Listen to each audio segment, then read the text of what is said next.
Hello, everyone, and welcome back to another episode of the Fourth Eye Podcast. This is your host, Orion Webster. All right, first things first, a little bit of housekeeping.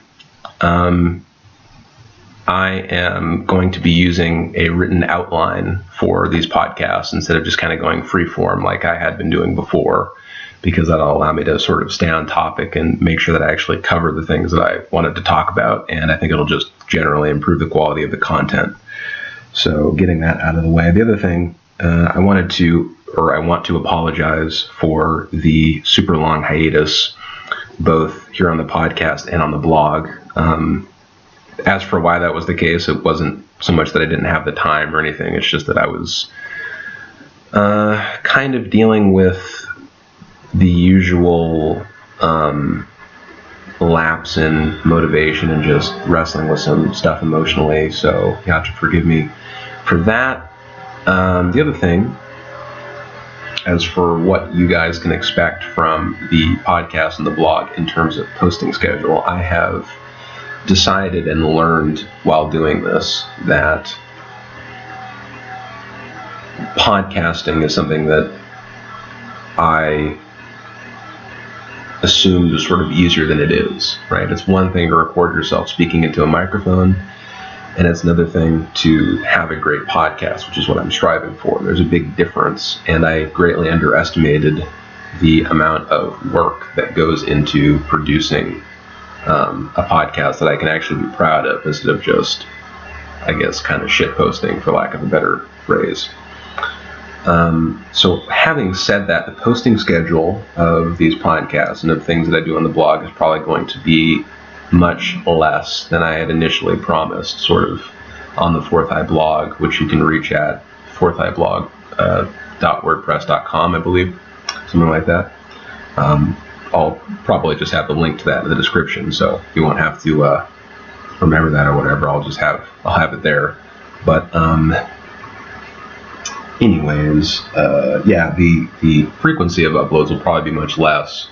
This isn't a promise by any means, but I would expect something like 2 to 3 podcasts per month, at least on the Fourth Eye podcast, and a couple of blog posts per month as well. I don't know. We will see how much I can really do, because doing both mediums is something that I'm interested in, because I like writing, and there's a lot of interesting topics that I want to think about and talk about in terms of podcasting. So I think there's a lot of things that I could cover, and my only thing is that I want to do the podcast well, and I want to have enough time to think about these things and perhaps research them and so on and so forth before I and compile some roadmap for how I want to conduct the podcast or the blog post before I actually do them.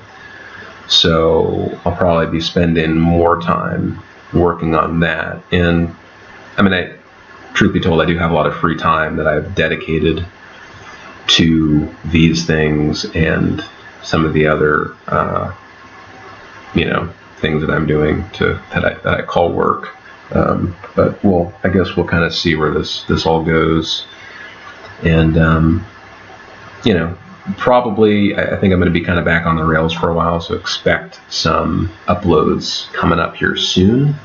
But anyway, the housekeeping out of the way, the topic for this podcast, as you'll probably have discovered by now, once I figure out what I am titling this, is parenting.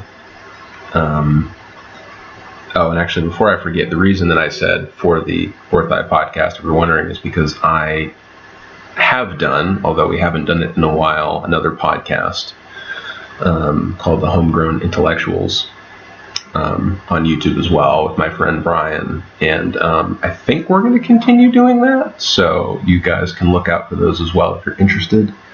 We kind of will be doing similar stuff. It's going to be less boring than listening to just me talk, because he'll be there and we can actually share ideas and piggyback off each other and everything.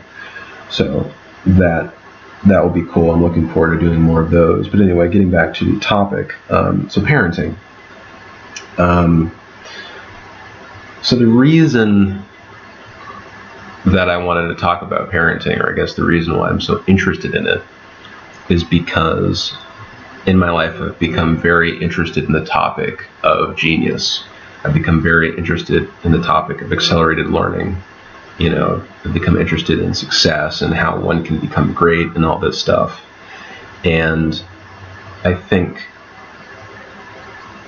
as an extension of my natural or nurtured or nature or whatever it is, my tendency towards psychology and kind of the science of the developmental psychology and just how people are and how they get to be who they are. I guess I wondered, and I wonder a lot, what the role of those early developmental years are, what the role of parenting is, people in a child's life as you're growing up and everything like that. I really wonder what role parenting has in shaping who we are as people, everybody. And I guess I was especially interested in that because I think I had a somewhat unique and odd upbringing.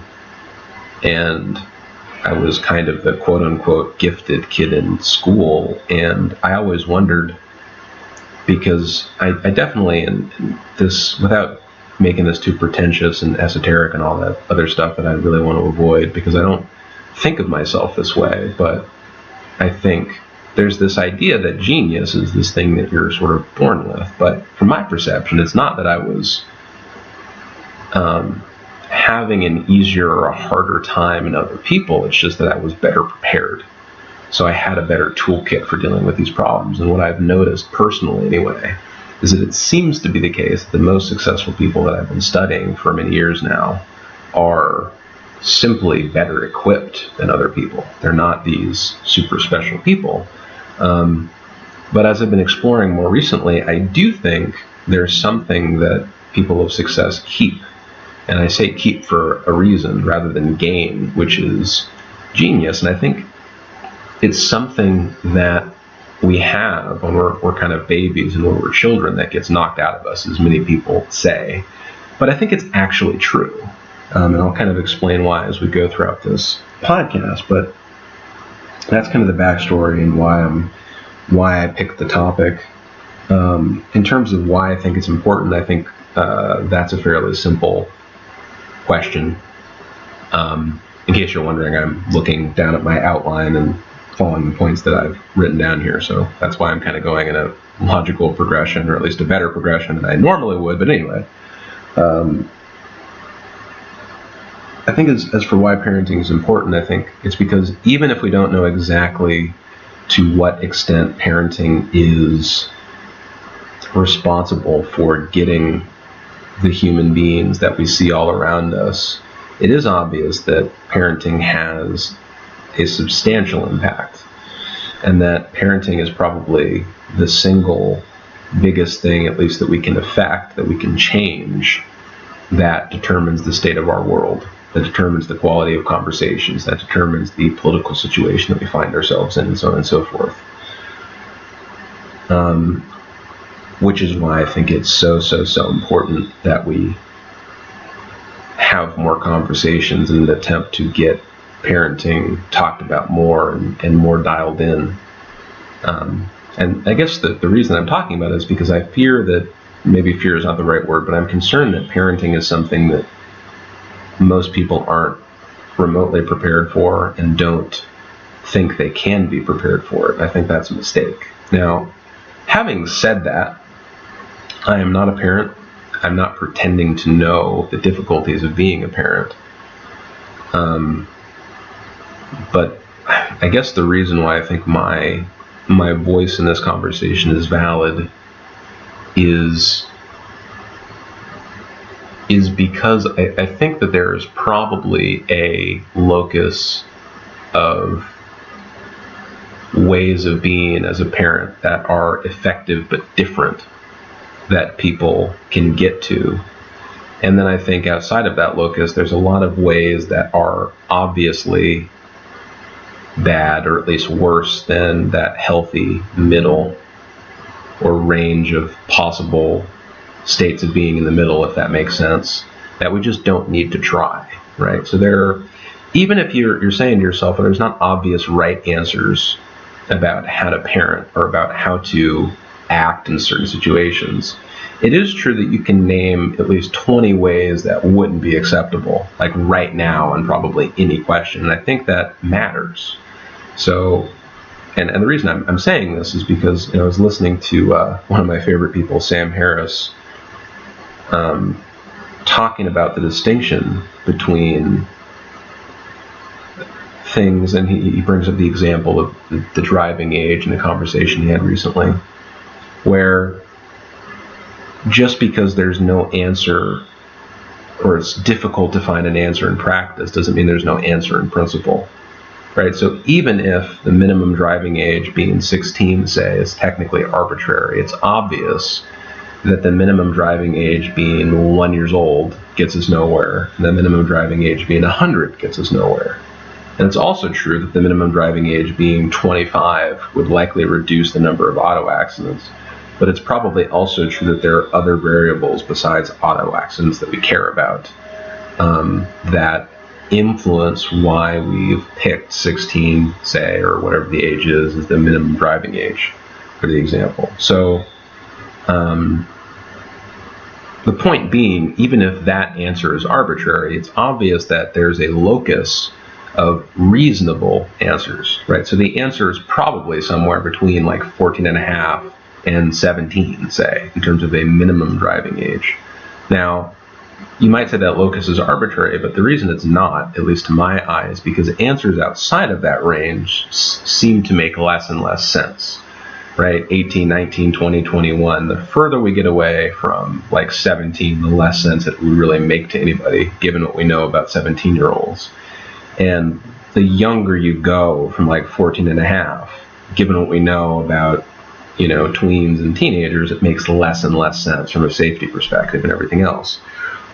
So I think we can say that 16 is almost a healthy median in that locus of a kind of right answer. And so it's not precisely the only answer that you can have, but it's an answer that doesn't obviously cause a massive problem, or it's not obviously stupid. Now the reason I bring this up, as I probably may have already said, or I think I did just say, that I think parents often are operating outside of that locus of what's reasonable, or at the very least, they don't have a good way of distinguishing between what's inside that locus and what's outside of it. Because it's true, there's no handbook that comes attached to the umbilical cord with your kid, like, okay, here's how you use this, foreign creature. And likewise, your kid has virtually no way of perceiving 99% of what modern human beings are doing. Maybe that's not entirely true, but I'm using a bit of an exaggeration there. But the point being, I think and I'll get into this more later, but I think the problem is that our kids are, cave people that are coming into this modern world, and we are their role models. And we have very, very crude tools for communicating with them that we haven't honed, because the tools that we have, like nonverbal communication and our energy, meaning how we show up in the world, like whether we're anxious or whether we're calm and so on and so forth, and these different ways that we can communicate with them, we deny in this current world of science and rationality, because we think instincts are imprecise and unscientific and unreliable, even though they're the only means we have of doing anything in some situations, like communicating with 1-year-olds. Let's see. So another thing I wanted to talk about is I wanted to come back to that point about genius. Without attempting to spend 3 hours trying to figure out what genius means, I think I'll give a rather simple definition of genius. I think genius basically is just the ability to see or to point out what others do not. And really what that means is that genius it's not expertise per se, it's the ability to ask questions that other people wouldn't have thought to ask.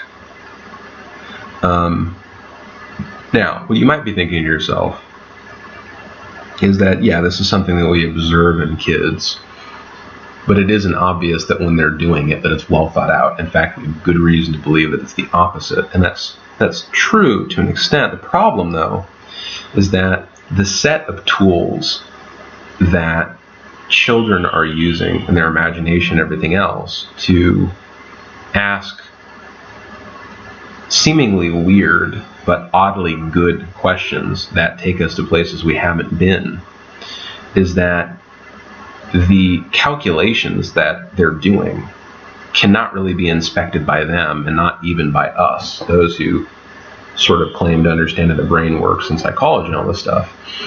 And yet I don't think that the fact we don't understand these things is a good reason to give up using them at all, because they clearly have amazing utility, right? So like kids being, as we all know, kids being curious, kids being passionate, kids being and having these wild imaginations and being creative are things we ought to be cultivating.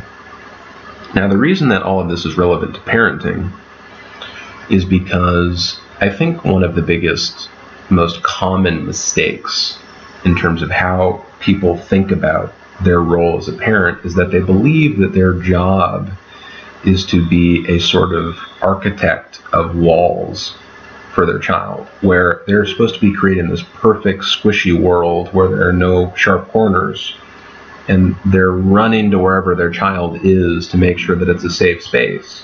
So that way it's foolproof. That way, this little idiot that you have, I'm joking of course, can never screw up their life and they never go astray. It's like this idea is in the Bible, right? And it's something that a lot of people think, like our job is to be this great architect of this maze that makes sure that our kid navigates to not getting themselves killed, right? To living a decent life.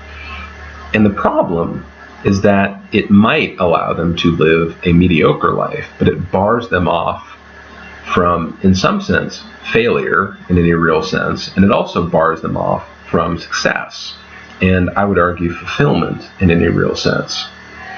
And I think the point that I would make is that really twofold. One, if I can remember both points and articulate them, is that it isn't really our job or our place to decide what kind of a life that our kids should live because of their own people. Number two, it's not as if the middle road is the only road that is worth taking, right? So I guess what I'm concerned about is I think many parents have opted to make the decision for their kids that they will take the safe road and not the exciting one. I also think there's a false sense that any road that might confer sort of gains must come with its own set of proportional risk. And I don't necessarily buy that. I'm not going to get into all that right now because it's been said, better than I will probably be able to say it here by many others. But the assumption that bigger and better means more and more risk is flawed, because the people that get bigger and better are also the best people at mitigating risk, right, and dealing with risk properly. So that's a really important thing. So basically what I'm saying is I think the job that we have as adults to kids, and again, I don't have kids, that's why I'm just speaking generally here, as adults to children, is not to build a maze or to make every place a safe zone, or even necessarily to create unsupervised experiences, although that can be part of our job. It's not necessarily to be a guide either. A lot of parents figure that, well, my kids are just supposed to emulate me. That's like, I don't know if that's necessarily true, because if you have a lot of flaws, you don't want your kid to take on your flaws. But it isn't obvious that if they are good at emulating you, that they will get all of your upsides and none of your downsides, unless you make it very clear that, hey, Timmy, you don't want the downsides that come with this stuff, okay? Because I kind of tend to think that kids sort of get everything. They get the worst parts of you and the best parts of you and the okay parts of you. And we kind of have to accept that and do the best we can. I think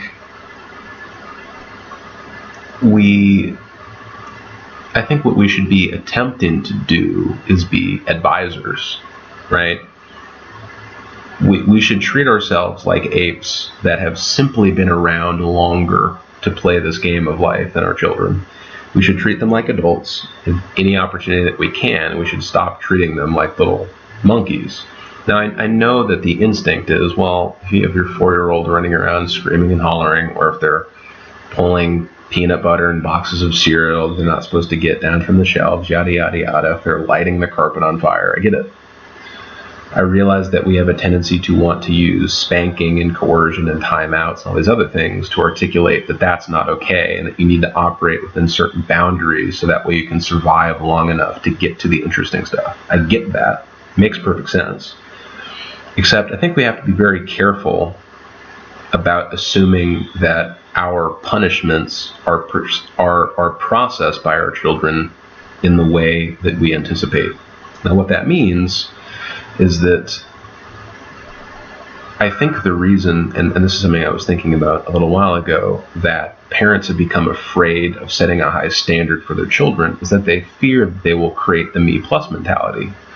You've probably heard people talk about this, but it's something like, people won't love me if I'm not X, if I'm not funny, if I'm not smart, if I'm not attractive, and so on and so on and so on. And that they extend that to their parents in some case, they extend that to their friends, they extend that to, if they become entertainers, whatever, their audiences, et cetera, et cetera. It's not healthy. I think the problem, though, is that I would say that the upside of having a high standard does not necessarily come with a mutually sort of accepted, it's not a package deal, say, with this downside of a me plus mentality. I think the thing that we have to get away from is creating artificial punishments to incentivize our kids to behave the way we want. Because my experience has been, it's not really the elephant problem where, if you chain the elephant, right, for a long enough period of time, you can remove the chain and it'll stay within a certain distance and be tame as if it's always wearing chains. I don't know that we want to do that to people. I'm not sure we want to do it to elephants either, but that's not really the point at this moment. That's a different talk. I think that our instinct that we should say, okay, you can't possibly understand the consequences of getting all A's in school. So instead of having a conversation about the good reasons that you actually have to do this, say, if they have some particular goal or whatever it is, whatever your reasoning is, I'm just going to spank you if you come home with a C. It's like, well, wait a minute. The thing about that is that what it often reinforces is that daddy and mommy, or whatever the situation is, right? My parents are, expecting me to get all A's, and I will be happy if I do well, and I will be miserable if I do poorly.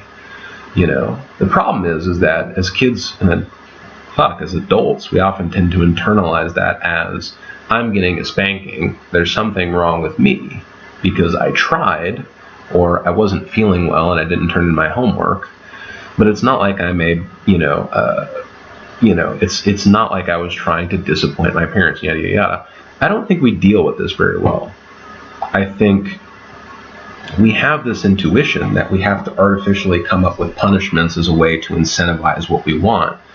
I don't think that's true, though. I think what would be better is to take the safe spaces away, to add the edges back to the rooms, and to allow the actual consequences of making bad choices to affect our children on some level, so that they can learn lessons instead of bouncing around this artificial world not understanding why certain things happen to them when they do certain things and not when they do other things and all this. It's confusing because they don't necessarily understand the messages that we're trying to get across because they don't think the same way we do, right? As I said earlier, coming back to this point, I think that babies are cavemen, right? Or cavemen, women, people, whatever. I don't want to get into that controversy right now, but and we're modern people that are running different software, different operating systems, and our ability to communicate is actually, I would say, becoming more and more narrow because of our resistance to listening to our gut, to listening to our instincts, and to being able to mesh our apish intuitions with science and reason and logic and all these other tools that we have. I think we have to combine them in order to be effective parents. And sort of to keep this short, because let's just say it's not going to be quiet where I'm recording in the next 20 minutes, potentially. I want to sort of stop there on my soapbox on parenting for a moment and get into something else I wanted to mention, which is that, so I think parenting is really, really important, and I think that we should attempt to treat parenting as if it's something you can be prepared for, rather than continuing to perpetuate this idea that you can never be prepared to be a parent. I don't think it's true. I think we have a responsibility to try to achieve the best possible outcomes with our kids, even if we're not confident that we're going to do it perfectly. And I think a lot of parents try, but I don't think that effort is the same thing as results. You know, if you tried to make the best kid possible and you made somebody who is scared and anxious and perfectionistic and unhappy, even though they have money or even if they don't, et cetera, you know, and that's not to say that everything's your fault, you know, if you have a kid like that or whatever the situation is, certainly not. But my point is that I think the results matter.